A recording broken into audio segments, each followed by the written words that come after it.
Welcome to bioscope 20s.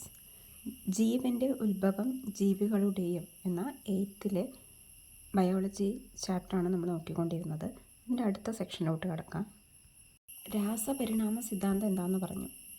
ഈ രാസപരിണാമ സിദ്ധാന്തത്തിനാണ് ഏറ്റവും കൂടുതൽ സ്വീകാര്യത ലഭിച്ചത് എന്നും പറഞ്ഞു. അപ്പോൾ എന്താണ് ഈ രാസപരിണാമ സിദ്ധാന്തത്തിൽ പറയുന്നതെന്ന് നോക്കാം. രാസപരിണാമ പ്രക്രിയയിലൂടെ എങ്ങനെയാണ് ഭൂമിയിൽ ജീവൻ ഉണ്ടായതെന്നാണ് നമ്മൾ പറയുന്നത്. അപ്പോൾ ഇതറിയുന്നതിന് മുമ്പ് ആദിമ ഭൂമിയിലെ അന്തരീക്ഷത്തെക്കുറിച്ച് അറിയണം. അതായത് ഇന്ന് കാണുന്ന ഭൂമിയിലുള്ള ഈ ഒരു അന്തരീക്ഷമോ അല്ലെങ്കിൽ ഈ കാലാവസ്ഥയോ ഒന്നുമല്ല ആദിമ ഭൂമിയിൽ, അതായത് ഭൂമിയിൽ ജീവൻ ഉത്ഭവിക്കുന്ന അത്രയും കോടിക്കണക്കിന് വർഷങ്ങൾക്ക് മുമ്പുള്ള അവസ്ഥ. ആദിമ ഭൂമിയിലെ അന്തരീക്ഷം എങ്ങനെയാണെന്ന് നോക്കാം. ഉന്നത താപനില അല്ലേ, അതായത് അന്ന് ഭൂമിയുടെ താപനില എന്ന് പറയുന്നത് വളരെ ഉയർന്നതായിരുന്നു. നമുക്ക് ഇങ്ങനൊരു ജീവൻ നിലനിൽക്കാനുള്ള താപനിലയല്ല, അതിലും ഉയർന്ന താപനിലയായിരുന്നു ആദിമ ഭൂമിയിൽ ഉണ്ടായിരുന്നത്. അടുത്തത് സ്വതന്ത്ര ഓക്സിജൻ ഇല്ല. അതായത് നമുക്കറിയാം, നമുക്ക് ജീവിക്കണമെങ്കിൽ ഓക്സിജൻ വേണം. നമ്മൾ ഓക്സിജൻ ശ്വസിച്ചിട്ടാണ് ജീവിക്കുന്നത്. ഈ പറഞ്ഞ ഓക്സിജൻ അന്നത്തെ ഭൂമിയുടെ കാലാവസ്ഥയിൽ അല്ലെങ്കിൽ അന്തരീക്ഷത്തിലില്ല.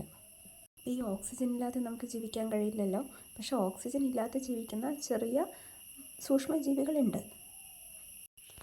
എങ്കിൽ പോലും ആദിമ ഭൂമിയിലുള്ള അന്തരീക്ഷത്തിൽ ഈ പറഞ്ഞ ജീവികളൊന്നും തന്നെ ഉണ്ടായിരുന്നില്ല. ഓക്സിജൻ ഇല്ലെങ്കിൽ പിന്നെ എന്തൊക്കെയായിരുന്നു അന്തരീക്ഷത്തിൽ ഉണ്ടായിരുന്നത്?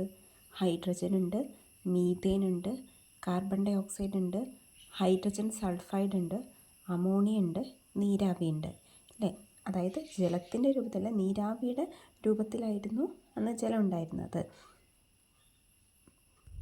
അപ്പോൾ ആദിമ അന്തരീക്ഷത്തിൽ എന്തൊക്കെ ഉണ്ടായിരുന്നു? Hydrogen, methane, carbon dioxide, hydrogen sulphide, ammonia, നീരാവി. നീരാവിയുടെ രൂപത്തിലാണെന്നുള്ള കാര്യം മറക്കരുത്.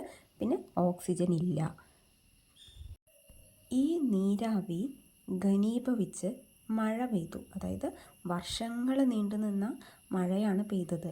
അന്തരീക്ഷത്തിലെ ചില ഊർജ്ജ സ്രോതസ്സുകളുടെ സഹായത്താൽ എന്ത് ചെയ്തു? ഈ അന്തരീക്ഷത്തിലുണ്ടായിരുന്ന നീരാവിയുടെ രൂപത്തിലായിരുന്നു ജലം എന്ന് പറഞ്ഞു അല്ലേ. അപ്പോൾ ഈ നീരാവി ഘനീഭവിച്ചിട്ട് വർഷങ്ങൾ നീണ്ടുനിന്ന മഴയിലാണ് എന്തുണ്ടായത്?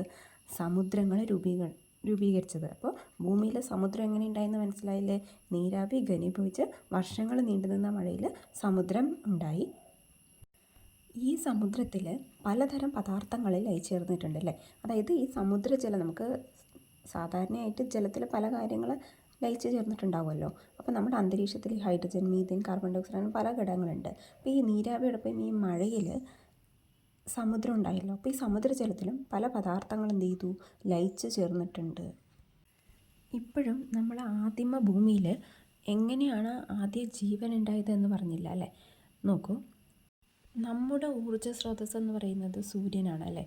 സൂര്യനിൽ നിന്ന് വരുന്ന പ്രകാശോർജ്ജം ഉപയോഗിച്ചിട്ടാണ് സസ്യങ്ങൾ പ്രകാശ സംശ്ലേഷണം ചെയ്യുന്നത്. അപ്പോൾ ഭൂമിയിലുള്ള എല്ലാ ജീവജാലങ്ങളുടെയും ഊർജ്ജ സ്രോതസ്സായിട്ട് സൂര്യപ്രകാശം നിൽക്കുകയാണ്.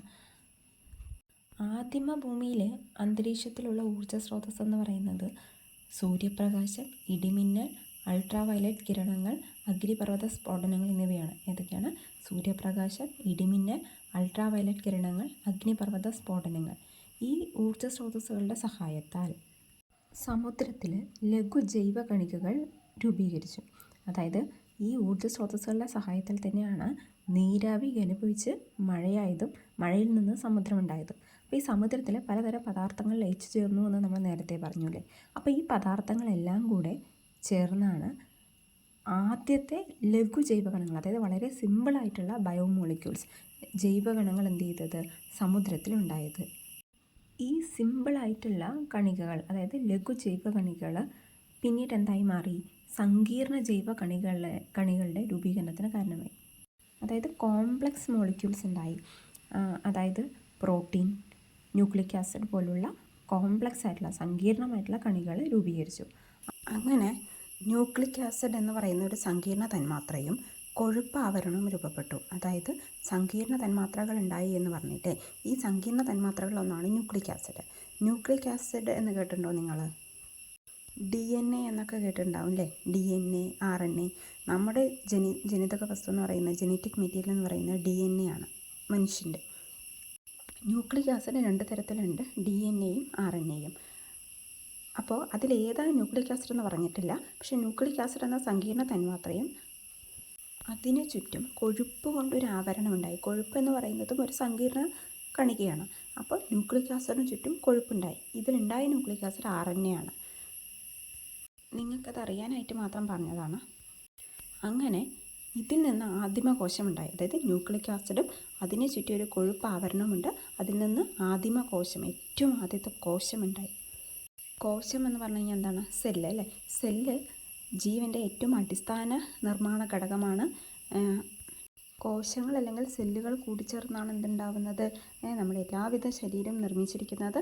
കോശത്തിനകത്ത് കോശാംഗമുണ്ട്. ഈ പറഞ്ഞ കാര്യങ്ങളെല്ലാം നമുക്ക് വിശദമായിട്ട് പഠിക്കാം.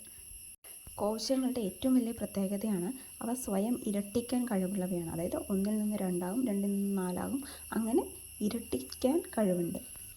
ഒരു ഉദാഹരണം നോക്കിക്കഴിഞ്ഞാൽ നമ്മൾ നെയിൽ കട്ട് ചെയ്യില്ലേ, നഖം കട്ട് ചെയ്യുന്ന സമയത്ത് കുറച്ച് ദിവസം കഴിയുമ്പോൾ വീണ്ടും അത് വളർന്നു വരുന്നത് കണ്ടിട്ടില്ലേ?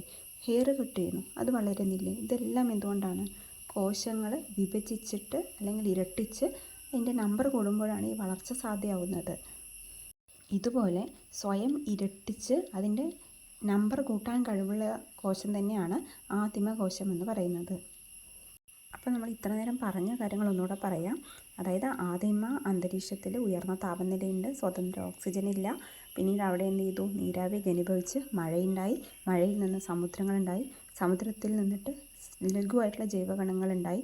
അവിടെ നിന്ന് സങ്കീർണമായ ജൈവകണങ്ങളുണ്ടായി. അതിൽ ന്യൂക്ലിക് ആസിഡും കൊഴുപ്പ് ആവരണവും ചേർന്നൊരു കണികയുണ്ടായി. അങ്ങനെ ആദിമകോശം ഉണ്ടാവുകയാണ് ചെയ്തത്.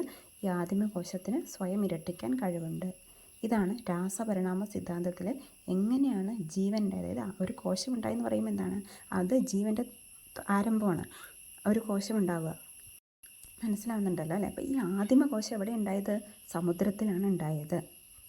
ഇതിൽ ഈ പറഞ്ഞതെല്ലാം വളരെ ഇമ്പോർട്ടൻ്റ് ആണ്. ഈ അന്തരീക്ഷത്തിൻ്റെ പ്രത്യേകത, ഊർജ്ജ സ്രോതസ്സുകൾ, ആദിമകോശത്തിൻ്റെ പ്രത്യേകത, ഈ പറഞ്ഞ കാര്യങ്ങൾ നിങ്ങൾക്ക് വ്യക്തമായിട്ടുണ്ടെങ്കിൽ ബയോസ്കോപ്പ് 20s എന്ന ഈ ചാനൽ ലൈക്ക് ചെയ്യുക, ഷെയർ ചെയ്യുക, സബ്സ്ക്രൈബ് ചെയ്യുക, തുടർന്നുള്ള വീഡിയോകൾ കാണുക. Thank you.